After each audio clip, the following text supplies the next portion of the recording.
Welcome to Gleaning Mustard Seeds with Jerrie Barber. Mr. Barber is a preacher, a ventriloquist, a barefoot runner, and writes 2 blogs.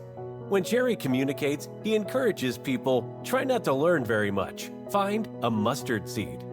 In the next few minutes, try not to learn very much. Look for something you can do to move a mountain, remove a stumbling block, or provide a stepping stone for yourself or someone else. And now, here's Jerrie with this week's mustard seed. I enjoy reflecting on 18 years of interim ministry. I love criticism. I'm at peace with the fact not everybody has liked Jerrie Barber in the past. Not everybody likes Jerrie Barber today. Not everybody will like Jerrie Barber in the future.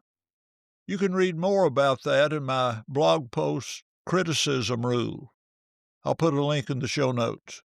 But this one caught me off guard. During a Wednesday night Bible class, I remarked, I think we've had our last killing frost for the year. It's about time for me to get my burr haircut.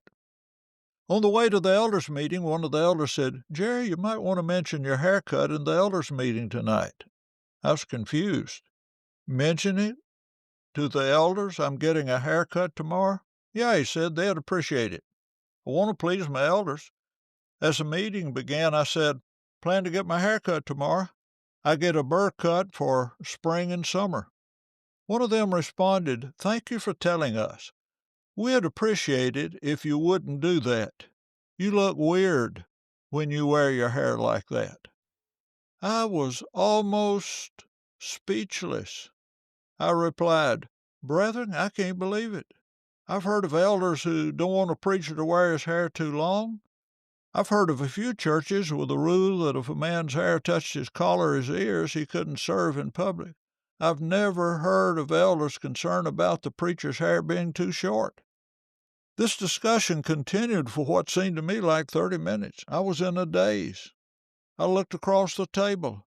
An elder had his head shaved and a beard that reminded me of the duck commander. Their rule was an elder could have no hair on his head and much hair on his face, but the preacher looked weird with a buzz haircut. After a lengthy discussion, an elder said, brethren, I wonder if we don't have bigger fish to fry than telling Jerrie how to wear his hair. Thank you, brother, for the relief. I had nightmares 3 out of the following 4 nights. I dreamed of elders knocking on my door in the middle of the night, telling me I looked weird with short hair and other variations of that dream theme. What did I learn from that? Suggestions. Elders, if you have preferences in dress or hairstyle, please discuss your expectations in the interviews when selecting your next preacher. I'd interviewed with them the summer before, wore a burr cut all summer into the first killing frost when I started letting it grow out for the winter. They said nothing about it. Don't expect different standards of your preacher from what one or more elders practice. I reviewed these suggestions as I was leaving during my exit interview before going to the next interim church. Preachers. Ask about dress codes for the preacher and other men serving in public during the interviews. Are dress codes different on Sunday morning, Sunday night, and Wednesday night? I've been informed many times, God deserves our best when we're in His presence. Do you serve other gods on Sunday night and Wednesday night?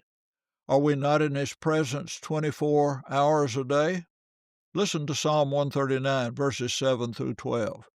Where shall I go from your spirit, or where shall I flee from your presence? If I ascend up to heaven, you're there. If I make my bed in Sheol, you are there.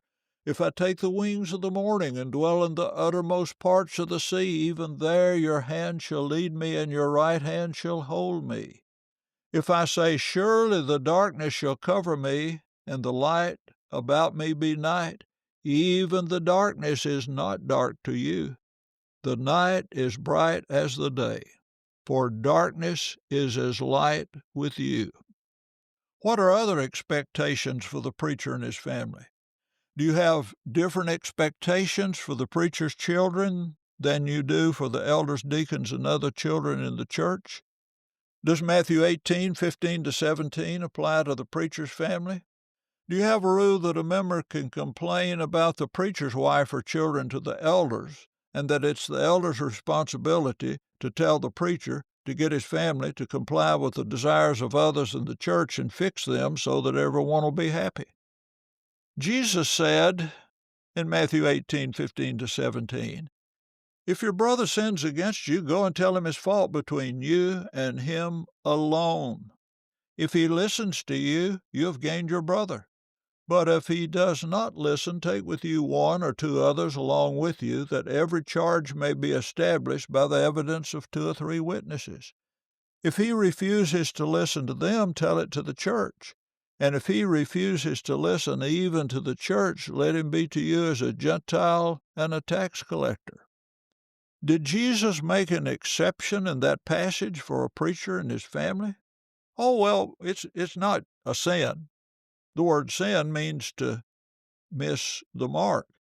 If anyone is missing the mark where it's affecting your relationship, it's time to talk about it. Suggestion you might begin with, "I want to tell you about something that bothers me. I could be wrong. I may need to change my attitude. I'd like to hear your point of view." Another good rule to explore. Suppose the preacher tells an elder's wife, "I don't like your children or grandchildren wearing ragged blue jeans, and your bright red lipstick that runs considerably out of line on your lips, and your gaudy, abundant, cheap, or expensive jewelry." How long should you continue that conversation until each could please the other and everybody be happy? I had an appointment to get a haircut the next day. I thought, what should I do? I didn't want to be disrespectful to the elders. I didn't want to be controlled by the elders on a matter of personal grooming. So the next day, I left my hair long as it had been. But the next month, I had it cut in a buzz when I got a haircut. We never discussed the matter again until my exit interview a few months later. There's another rule found in Matthew 7:12 that might be helpful in these situations. So, whatever you wish that others would do to you, do also to them, for this is the law and the prophets. And that's not weird. It works. Thank you for listening to Gleaning Mustard Seeds with Jerrie Barber. If you found a mustard seed, send a text or email with the link to a friend. This podcast was brought to you by Gail Barber's book, Fleecy Clouds, One Woman's Story of Surviving and Thriving After Childhood Abuse, by Gail Champion Barber and Alice Sullivan. Gail writes in the introduction to her book, "I hope you find a blessing in this book that will add to your life and you can share with others. A difficult beginning didn't ruin the remainder of my life, and it doesn't need to ruin yours either." You can order your book from Amazon. There is a link in the show notes. Thank you for listening. Jerrie looks forward to next week as we continue to collect and plant mustard seeds.